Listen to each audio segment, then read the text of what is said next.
I spent a lot of years, I felt like I owed it to myself to try to take on the challenge of replacing myself, right? It's like, okay, if we can do this, we better find out. That's Jonathan Wyner, Grammy-nominated mastering engineer, past president of the Audio Engineering Society, and head of artistic technology initiatives at Berklee College of Music. With credits spanning David Bowie, Nirvana, and Pink Floyd, Jonathan has spent 35 years shaping how records sound, and now he's shaping how AI fits into the studio. Mixing is hard. I've got a button that I wear on a shirt sometimes that says mixing is hard, just because it is one of the incontrovertible truths. Today, Jonathan reveals why he tried to replace himself with AI during his years at Isotope, what the AIM Summit at Berklee means for the future of music, and why the human ear still wins the battle against the algorithm. By the end of this conversation, you'll understand why AI mastering still can't replace a real human engineer, how generative AI is changing music creation, and what it means for everyone who wants to stay ahead of the curve. Stick around. I'm Bobby Owsinski, and this is the Inner Circle Podcast. Tell me about AI. Has AI influenced your mastering at all? Has it hurt your mastering in terms of the clients coming to you or the number of clients? So I am not aware that automated AI in the browser, in the cloud AI mastering has had any impact on my work. And that's for a number of reasons. I am I'll say I'm fortunate enough to not be the person who needs to do like 15 records a day for a livelihood. But the other piece of this, there's an aspect of this, which is like, well, how would I know? Because the people who come to me because they want to work with me. And I really fully embrace the notion that AI mastering cannot replicate what human mastering does in most dimensions. There are a few ways, changing tone, changing level. Yes, totally. Right. You can make a measurement using an automated system, apply some kind of treatment of, EQ, possibly excitation, maybe some compression and some limiting based on some numerical assessment. That's something that auto mastering systems can do. But that's not really everything that mastering is. The listening pass, the thing that happens when one listens to a recording and comes to an understanding about the intention and the human and what could be better. And, in so many ways, that goes way beyond anything that an AI mastering system can do. That it just means that they're two different things. So, I'm not having anybody call me and say, hey, I could get this done with an AI mastering tool, for, a tenth of the price of working with you. Are you willing to compromise on the money? Even that doesn't happen. So it's not really affecting me. I spent a lot of years going back to the time that at Isotope we started thinking about AI and signal processing tools. I spent a lot of years. I felt like I owed it to myself to try to take on the challenge of replacing myself. Right? It's like, okay, if we can do this, we better find out. We don't want to fool ourselves and say this is not possible. Thus far, totally failed. So I still seem to do something a little different from what the AI tools do. Now, for those that are working on a numbers game to sort of keep the wheel spinning or keep the lights on, you and I have spoken about it before, and my understanding is that there are some people who have seen a correlation. That's true. Yeah. So, and also echoing something that I know we've discussed before. I did a presentation at NAMM last year where I compared 8 of the most popular AI mastering tools, popular so far as I knew, and compared the degree of control that was given the user, the language that was used, and the result of the tools. And some were decidedly better than others. There were some that seemed to be highly damaging. There were some that were more like what you or I or others who were considered in their approach and seemed to reflect some version of best practices. They'd incorporated that into the result. And I appreciate that. So, there's some that do an okay job with tone, and they do an okay job with level. And I tell my students, like, hey, you gotta figure this out, because this is your competition as you're just learning to do this stuff. And there may be times when it's totally like, this is what you should do. Yeah, you're completely right. But here's the problem, especially when you're talking with younger artists, younger musicians, they don't have that reference point yet to understand. They think the reference point of the AI is here when the human is way up here. But unless you know that, it's like black and white. You don't know one from the other unless you experience them both. Yeah, I hear what you're saying. I mean, sure, that's always going to be a dynamic. I used to say that I did a lot of people's second records, because the first one would be done in a way that was somehow, they didn't have a lot of money. They couldn't justify it. They didn't know any better. They would do whatever they would do. And then they would start asking questions. They would listen to their record and listen to other records they admired. And that would lead them to have conversations with people, which would result in a referral. And, so there you go. I think there's still a version of that also, but I hear your point. And there's no denying, like, AI mastering is really economical. You can get 6 songs done for your $25 a month subscription or whatever it is. Great. Again, there's some subscriptions that are like $199 a month and as many tracks as you can feed into it. And I thought to myself, yeah, but who would do that? And I got to talking to someone from, one of the AI services, and they said, well, you'd be surprised, because there are composers or there are songwriters that use it, and they'll do 20, 30, at a time. That's right. So there is that. It's sort of outside the box, because you never think about that, but there are those situations. They would never have hired you or me in the first place. Yeah. It reminds me, I was actually at a writing camp that was using a generative AI system in LA out at Westlake in January. And I was speaking with a young writer who was taking part. Really enjoyed the conversation with her, because she was so forthcoming and so genuine. And I asked her how she felt about using AI in that context. And she said, well, look, I love rock music. She's a young black, generally a writer who's associated with modern R&B and pop. She said, but I really love rock music, and I've been writing a bunch of rock tunes. I do not have the money to hire a guitarist, but now I can have guitar on my track. So it's not that a guitarist has lost the work. That guitarist would never have been hired. Sort of going back to what you were saying, that film composer is not going to pay you or me the money to master 30 tracks. It's just not going to do it. It's the same thing with mixing, where there's so much that, yes, you can have an algorithm do. You can have it balance it up. You can have it, to some degree EQ'd, but there's still that magic that a real mixer brings, and the ideas behind it, and when to actually change the levels, and when to mute things and bring them back in. It's all of those human traits that I guess at some point in time you can probably you probably have an AI do, but it's not in the horizon that I know. Mixing is hard. I've got a button that I wear on a shirt sometimes that says mixing is hard, just because it is one of the incontrovertible truths. Lander, when they started, the trademark name was Mix Wizard. Oh, I didn't know that. And they very quickly moved into mastering, because mixing is hard. Yeah. Mastering, at least again with mastering, it's like, well, we can get the level and the tone, and let's do that instead. I have a friend that moved from South Africa, and he moved to Australia. And the only way he could get in is if he was an entrepreneur of some type. It's very hard to get a visa, a working visa for Australia. And he decided he was going to build an AI for mixing. And he managed to get an investor, which he needed in order to get the visa. And he struggled and struggled. And he's come out with several versions that seem to last about a week. And they go away. It's a lot harder than one would think. And he's a smart guy, too. And he knows how to mix. So it's not like, someone coming at it from left field. It's, a real guy.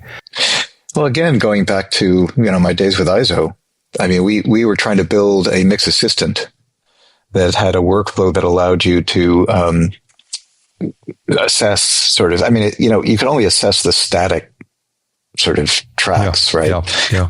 It's not going to be a dynamic mixing assistant.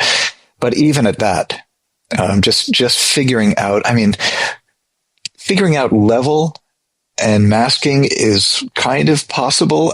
And then you introduce panning and oh my God, everything goes out the window. Yeah. And so it's hard. Mixing is hard.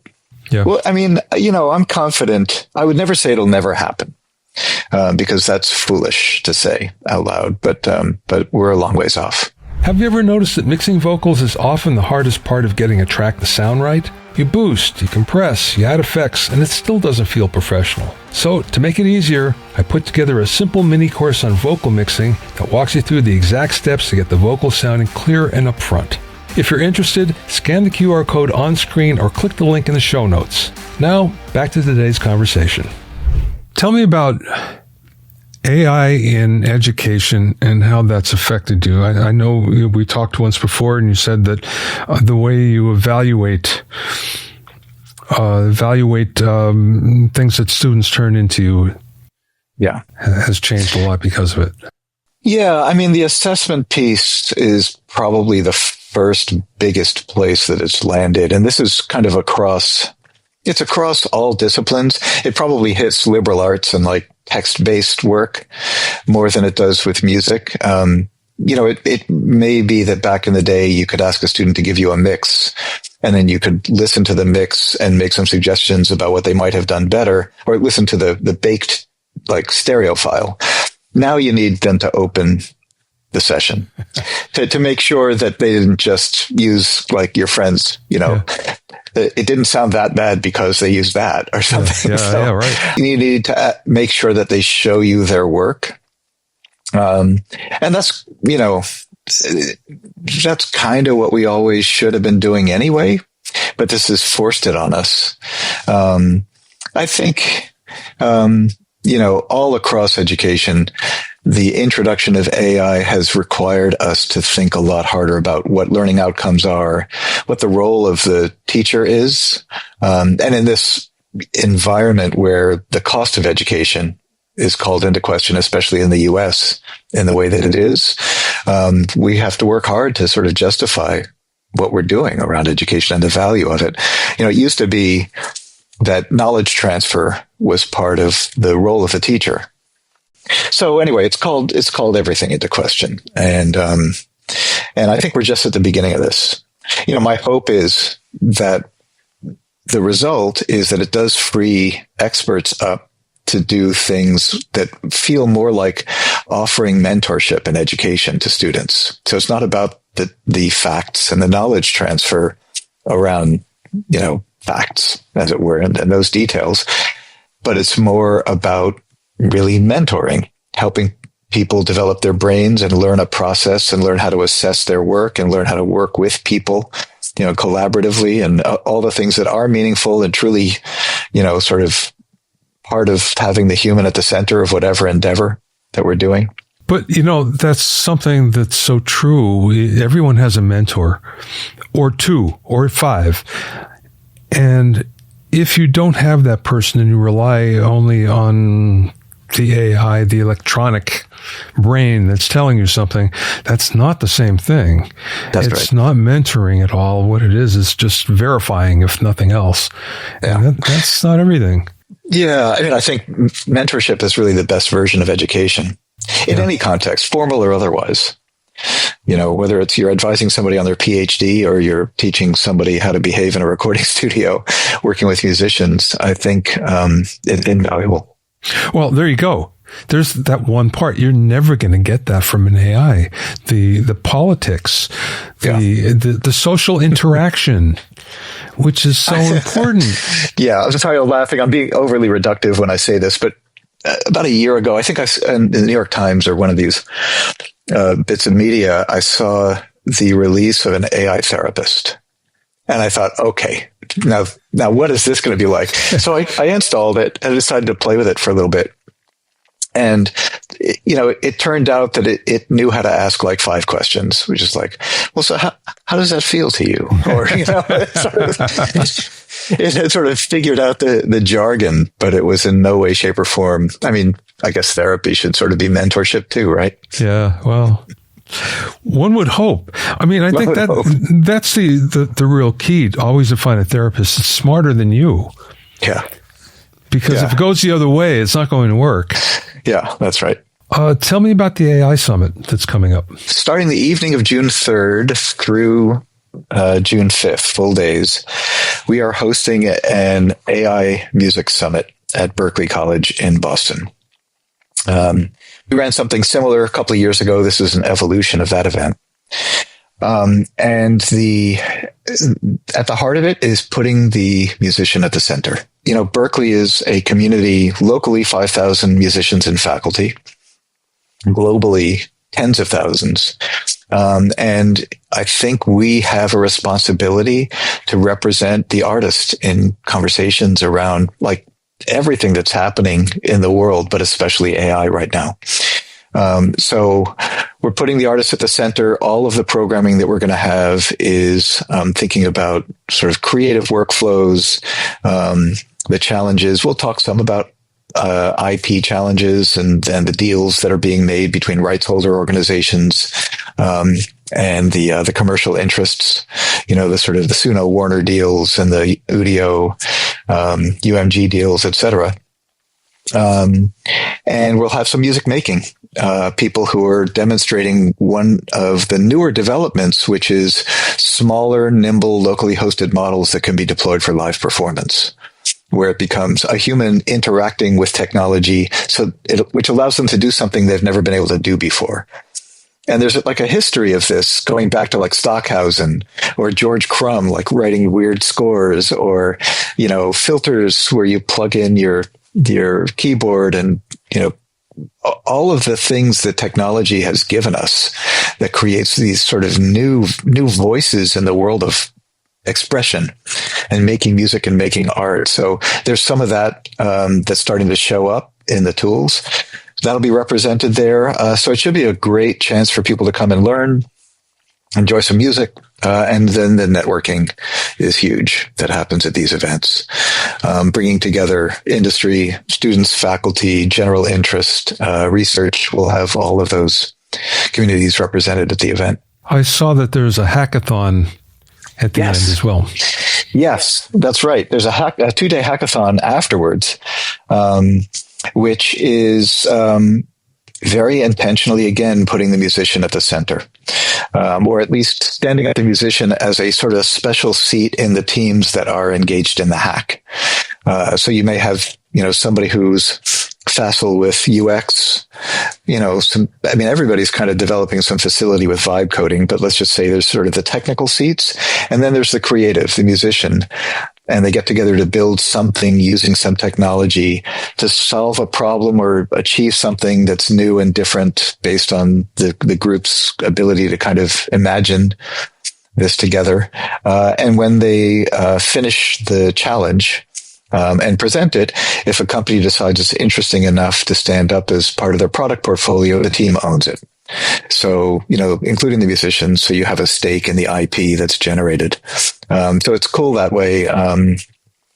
It's funny you should mention that, because one of the things I've noticed is there aren't as many developers, as many companies that have AI offerings by now that I would have expected. You basically have Sonable and you have Isotope. Isotope has been doing it for longer than anybody, I think, at least on the machine learning side. But I'm wondering why we don't have more companies that are involved in this. You have any thoughts on that? You mean apart from AI mastering? Yeah, right. Yeah, and mixing is hard. I think it's because we're right at the leading edge of Gen AI.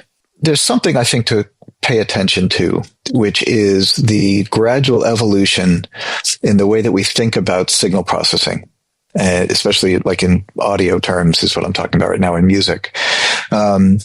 Until now, we've generally thought about making recordings anyway as, capture or synthesis and then a DSP layer on top. And so imagine that changing in such a way that you're thinking about model behavior. In other words, the model is not creating something that's got enough of a certain kind of color. The model isn't creating something that's bright enough. The model isn't creating something dynamic enough. So is there a way to change the behavior? It's like getting a different performance to happen instead of imposing a DSP layer as a secondary sort of treatment on top. We're really in early days around that. I mean, still people are thinking about like application layers, like you get the generation of a model and then we're going to sort of, do something on top of that supports the workflow. But I think ultimately, what Gen AI potentially offers is the ability to sort of embed in the DNA of the generation the thing you want to hear and like get it to behave in the way you want it to behave. So I just don't think we're there yet. I think it's really early days. I think some of it must have to do with the development costs as well, if you're doing this from the ground up. Well, getting the models to sound any good, for sure. I mean, the cost of compute is huge. And so that's definitely an issue. I think you're right about that. By the way, going back to the summit, today I can announce that one of our keynotes is going to be Holly Herndon. Excellent. And I don't know how many people out there are familiar with her, but Holly started talking about AI. She's a musician. She's a multi-hyphenate. And she's culturally adept. She went to Karma. At Stanford, she's got a lot of the technology under her fingertips. She was talking about monetizing your own identity long before people could even spell the word identity. I mean, yeah. she's a really kind of one of the leading voices around this, and it's I'm really excited that she's agreed to come and do this thing with us. Yeah, no kidding. She was so cutting edge before there was a cutting edge, actually. Exactly. That's right. Before there was an edge to cut. Yeah, right. How do you feel about using generative AI for creating music? And I don't mean in an amateur sense. I mean, in a professional sense, meaning rather than getting musicians in and waiting to book a session for a demo, then just playing guitar and vocals into Suno and getting an output out of that. How do you feel about that? Well, I don't know if anybody cares how I feel, but I'll tell you anyway. Yeah. I mean, so, the last thing that you said, which is, waiting. I mean, you kind of biased the question a little bit there. Okay, sorry. Which is, I mean, if you can workshop ideas very rapidly to get a sense of what might work, like, it's kind of magical. It's kind of great. I mean, it's like pulling up different voicings on a synth instead of needing to find a Steinway and a B3 and or a sampler or whatever. I mean, there is some magic about it because it's so facile and nimble, and allows you to workshop ideas. And I think people have a hard time arguing against that. I mean, if you got, Omar Hakim and Pat Metheny and John Patitucci and whomever into a room and had them workshop ideas, yeah, that'd be better. If I could have them hang around for 3 hours, cool. But, that's not true for most people. So in that context, it's great. The problems are when you start getting into the work and into the weeds, there are two issues, at least, kind of broadly speaking.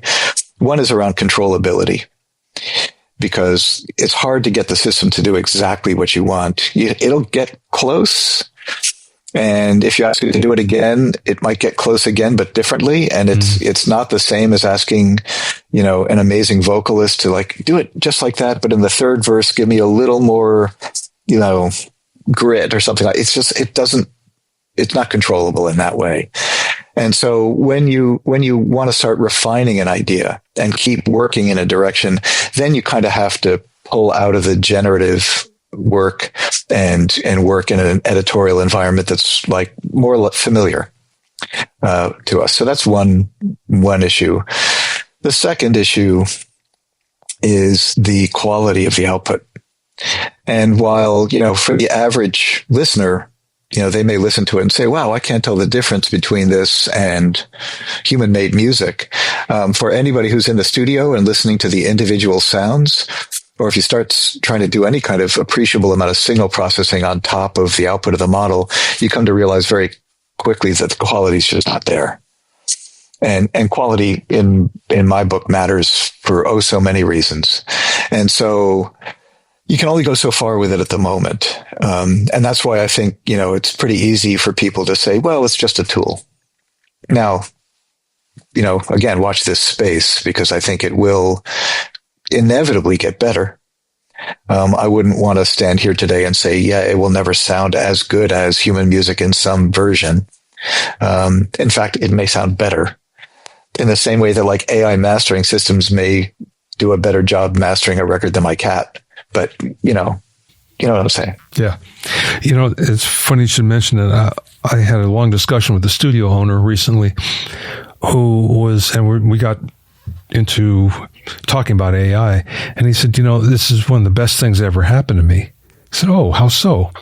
He says, I get these people that come in with an AI generated track, and then they realize they got to change something and they can't get it to change. So they have to retrack it, and they come in and they're either adding more things on top, or they're just doing it from the ground up using the Suno generated track as a basis, as a template, so to speak. And he said he's been really busy. As a matter of fact, there's been an uptick in his business because of this. If you can imagine that. That's wild. Yeah. I mean, that's great. I can imagine it, and I'm glad to hear it. I hope that continues. That thing you just called out is actually a very common phenomenon that's happening right now, where people will use the tools to build up a track, and then they will re-record everything so that they can own the copyright. Yeah, well, there you go. Because you can't own the master record that comes right out of a Gen AI system. Here's the part on that, though. If you started with the piano vocal demo, let's say, that's human. Right. So you can own the composition. I mean, if you take that and use it as a prompt, or you write the lyrics and the sort of you can own the lyrics, right? Yeah. And you can own the formal composition, but you can't own the record, the master record. Well, as I understand it, that's yet to be determined. Actually, the Copyright Board has said anything that's 100% AI generated, it cannot get a copyright. So that's right. Understood. But I think they actually said 51%, which I don't know how they figure out what's 49% and what's 51%, but that's the whole thing. Everything else is basically a case-by-case basis, figuring out what percentage is human. And who's to say? I am not smart in the sort of lawyerly way, but it seems inevitable that IP law will evolve in response to this in the same way that it has in the past. IP law evolved when samples came along. IP law changed when the player piano was introduced. And so, I'm not saying this is exactly the same, but it's another moment when it seems inevitable that the legal structure has to change. The definition of copyright. The only problem is it hasn't changed since 1997, I think. And so it's already late in catching up. Right. Hopefully that'll be soon. One last question, Jonathan. Where do you see this all going? Do you see a trend here besides what we talked about? Is there a trend that you're seeing? Yeah, well, spending time myself working with some of the teams that are developing the technology, I think referring back to what I said earlier about trying to figure out how to get the models to behave better. And, you called a little bit out about the sort of workflows and the things that are being developed. I think ultimately that's going to get better. Somebody's going to come out with a killer app that leverages, whether it's some agentic AI or, an application layer that really lets people do interesting things with the output of the models. But, if you look back at, the advent of digital or the beginning of MIDI or the introduction of sampling, it's not like somebody just flipped a switch in those moments and suddenly everything became sampled, right? You sort of have, and I'm not saying necessarily that we're entering a period of abundance, but it is more. There is an augmentation, which means that some people, like bluegrass bands, will continue to bluegrass, right? And then there are people who are going to be making, using samples and sort of constructing pastiche hip hop in the way that they're making it. And there is a new workflow and work stream emerging. And those things all exist for a period of time together. What ultimately wins or comes out of it or what it evolves into, I just don't feel competent to say. I do think there's something very interesting and attractive about everybody owning their own model. Being able to, making enough facility and ease in changing the behavior of a system so you can more easily get it to do what you want it to do. And I think that sort of personalization, I think, has been a bit of a catchphrase or a buzzword around this technology for a long time. In fact, I remember the first time after we developed the ML tools in Neutron, and I was in Japan, and like the first question out of everybody's mouth is, can it learn me? Like, I want it to learn me. So somewhat optimistically, I'm thinking maybe that's something we grow into. We can only hope. I mean, it happens in certain areas. For instance, for writing, I taught Claude all about me and all about how I write, and it does a pretty good job. It's not 100%, but it does a pretty good job.